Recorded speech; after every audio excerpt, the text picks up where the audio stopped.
அதே போன்று முன்னாள் முதலமைச்சர் கருணாநிதியினுடைய மறைவு, நடிகர் ஷாருக்கான் ரயிலில் சென்ற பொழுது அவரை பார்ப்பதற்காக கூடிய கூட்டத்தில் ஏற்பட்ட நெரிசல் மரணம் என்று இந்தியாவிலும் தமிழ்நாட்டிலும் ஏற்கனவே அரசியல் நிகழ்வுகளின் பொழுது நடிகர்கள் பயணம் செய்த பொழுது ஏற்பட்ட கூட்ட நெரிசல் மரணங்களை எல்லாம் சுட்டிக்காட்டி நீதிமன்றத்திலே தமிழக வெற்றி கழகத்தினுடைய வழக்கறிஞர்கள் தங்களுடைய வாதத்தை முன்வைத்துக் கொண்டிருக்கின்றார்கள்.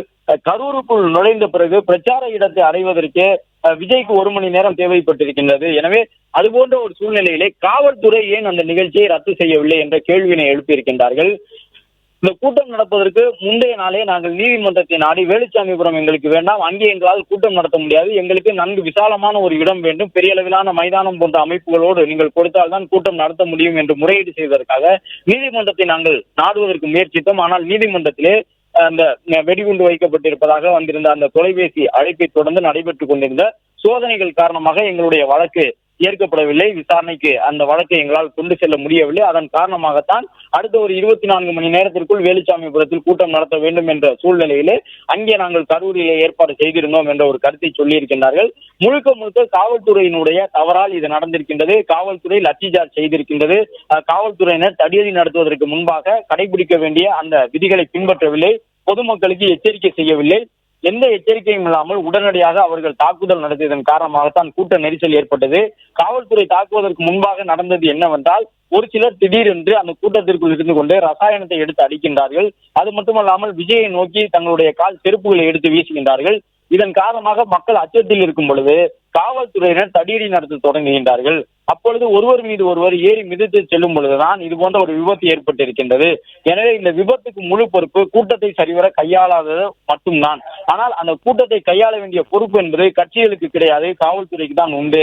காவல்துறையினர் முறையாக இந்த கூட்டத்தை கையாளாமல் இருந்ததால் தான் இவ்வளவு பெரிய விபத்து ஏற்பட்டிருக்கின்றது என்று அடுக்கடுக்காக காவல்துறையை நோக்கி அவர்கள் குற்றச்சாட்டுகளை முன்வைத்திருக்கின்றார்கள். அதே நேரம் 41 பேரின் மரணத்தில் இந்த 2 பேருக்கும் இருக்கக்கூடிய தொடர்பு என்னவென்றால், 12 மணிக்கு கட்சி தலைவர் வருவார் என இவர்களே அறிவித்திருக்கின்றார்கள். யார்?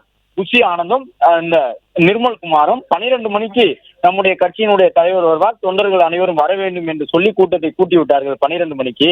ஆனால் இவர்கள் விஜய் பேசுவதற்கு அனுமதி வாங்கிய நேரமே மாலை 3 மணி முதல் இரவு 10 மணி வரை.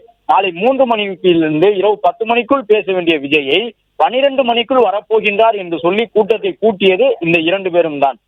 எனவே 41 பேரின் உயிரிழப்புக்கு பொறுப்பான தகவல்களை அவர்கள் வழங்கவில்லை. காவல்துறை என்பது உட்பட பல்வேறு கேள்விகளை அவர்கள் எழுப்பியிருக்கின்றார்கள். 41 பேரினுடைய உயிரிழப்புக்கு பொறுப்பான தகவல்களை இதுவரை யாரும் வழங்கவில்லை.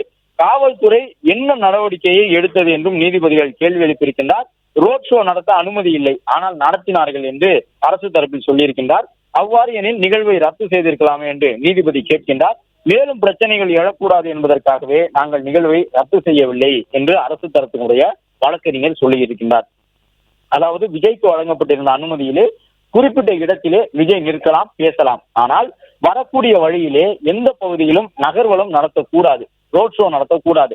ரோட் ஷோ என்பது எப்பொழுது அது வரக்கூடிய ஒரு கட்சியினுடைய தலைவர் எப்பொழுது அதை ரோட் ஷோவாக மாற்றுகின்றார் என்று பொருள்படும் என்றால், அவர் அந்த வாகனத்தின் மீது ஏறி நின்று தொண்டர்களை பார்த்து கையசைப்பது, வாகனத்தின் மீது நின்று கொண்டே பயணிப்பது, அல்லது திட்டமிட்டு அந்த வாகனத்தை மெதுவாக இயக்க செய்து இருக்கையில் அமர்ந்தபடி 2 பக்கமும் இருக்கக்கூடிய தொண்டர்களை நோக்கி கையசைத்து செல்வது, இதுதான் ரோட் ஷோ என்று பொருள்படும் அரசியல் ரீதியாக. எனவே அது போன்ற நிகழ்வுகள் எல்லாம் நடந்தனவா இல்லையா என்பதை விஜயனுடைய தேர்தல் சுற்றுப்பயணத்தை முன்வைத்து அரசு தரப்பினுடைய வழக்கறிஞர் கேள்வி எழுப்பியிருக்கின்றார். அந்த வரக்கூடிய வழியிலேயே ரோட் ஷோ முறையில் தான் அவர்கள் வந்து கொண்டிருந்தார்கள், அனுமதியை மீறி விட்டார்கள் என்றார்.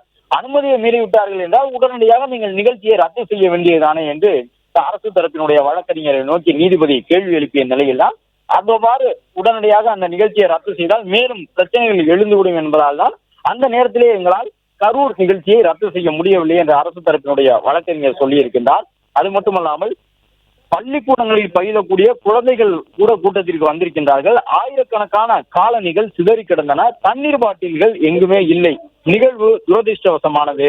ஆனால் நிகழ்வு நடந்தும் இவர்கள் காணாமல் போய்விட்டார்கள். ஒரு பொறுப்பான அரசியல் கட்சியின் பொறுப்பாளர்கள் செய்யக்கூடிய வேலையா இது என்று அரசு தரப்பினுடைய வழக்கறிஞர் கேள்வி எழுப்பியிருக்கின்றார். 2 நாட்களுக்கு முன்பாக கரூரை சார்ந்த திமுகவினுடைய முக்கிய நிர்வாகியான செந்தில் பாலாஜி அவர்கள் செய்தியாளர்களை சந்தித்த பொழுது ஒரு குற்றச்சாட்டை முன்வைத்திருந்தார்.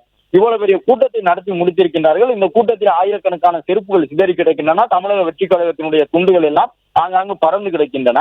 ஆனால் அந்த பொருள்களுக்குள் எங்காவது ஒரு இடத்திலாவது ஒரு வாட்டர் பாட்டிலாவது இருந்து பார்த்தீர்களா என்ற ஒரு கேள்வியினை செய்தியாளர் சந்திப்பில் செந்தில் பாலாஜி கேட்டிருந்தார். அதே போன்ற கேள்விகள் அதே துணியிலே தற்பொழுது அரசு தரப்பினுடைய வழக்கறிஞரால் நீதிமன்றத்திற்குள் முன்வைக்கப்பட்டிருக்கின்றது. பள்ளிக்கூடம் பயிலக்கூடிய குழந்தைகள் கூட கூட்டத்திற்கு வந்திருந்தார்கள். அந்த கூட்டத்தில் ஆயிரக்கணக்கான காலணிகள் சிதறி கிடந்தன. ஆனால் ஒரு இடத்தில் கூட எங்களால் தண்ணீர் பாட்டிலை பார்க்க முடியவில்லை. இந்த நிகழ்வு துரதிருஷ்டவசமானது.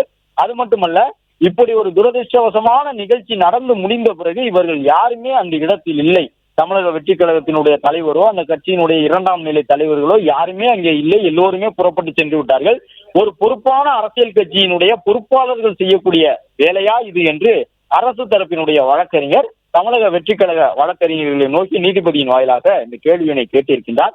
தொண்டர்கள் மீதும் போதிய கவனம் செலுத்தாமல், ஏற்பாடுகளையும் போதுமான அளவு செய்யாமல், மக்களை அதிக அளவில் கூடுமாறு அழைப்பு விடுத்துவிட்டு தலைமறைவாவது ஏற்கத்தக்கது அல்ல என்று தற்பொழுது அரசு தரப்பினுடைய வழக்கறிஞர் தங்களுடைய வாதத்தை முன்வைத்திருக்கின்றார். இது விஜய் மற்றும் விஜயினுடைய 2ஆம் கட்ட தலைவர்களை நோக்கிய ஒரு குற்றச்சாட்டாக இருக்கின்றது. அதாவது தொண்டர்கள் மீதும் அவர்கள் கவனம் செலுத்தவில்லை, ஏற்பாடுகளையும் முறையாக செய்யவில்லை, மக்களை மட்டும் அதிகமாக வரவழைப்பதற்கான வேலையை செய்துவிட்டு சம்பவம் நடந்த பிறகு தலைமறைவாகிவிட்டார்கள். இது ஒரு பொறுப்பான கட்சி நடத்தக்கூடிய பொறுப்பாளர்களுக்கு அழகா என்று அரசு தரப்பினுடைய வழக்கறிஞர் கேள்வி எழுப்பியிருக்கின்றார். மக்கள் கூட்டத்தை ஒழுங்குபடுத்த காவல்துறையினர் முயன்றனர், பாதுகாப்பும் வழங்கப்பட்டது என்றும் அரசு தரப்பினுடைய வழக்கறிஞர் கூறுகின்றார். அதாவது தமிழக வெற்றி கழகத்தினுடைய வழக்கறிஞர்கள் சொல்லும் பொழுது கூட்டத்தை முறையாக காவல்துறை கையாளவில்லை, முறையான பாதுகாப்பு ஏற்பாடுகள் செய்யப்படவில்லை என்று சொல்லியிருந்தார்கள்.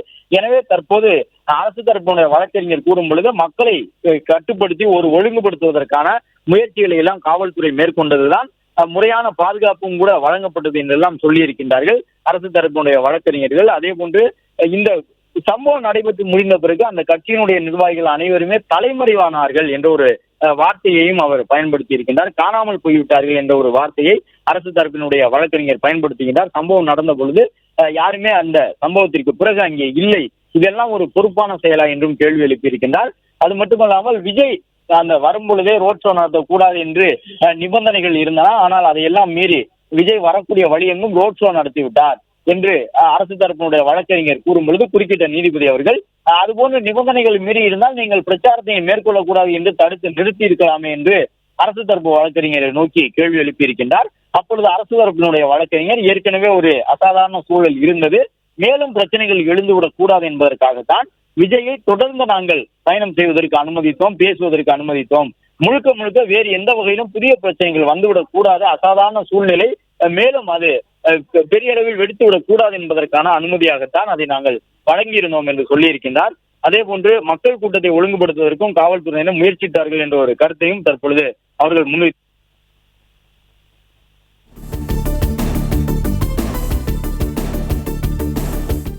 பிளே ஸ்டோர் மற்றும் ஆப் ஸ்டோரில் இருந்து பாலிமர் செயலியை QR கோடு மூலம் பதிவிறக்கம் செய்யுங்கள். செய்திகளை உடனுக்குடன் பெறுங்கள்.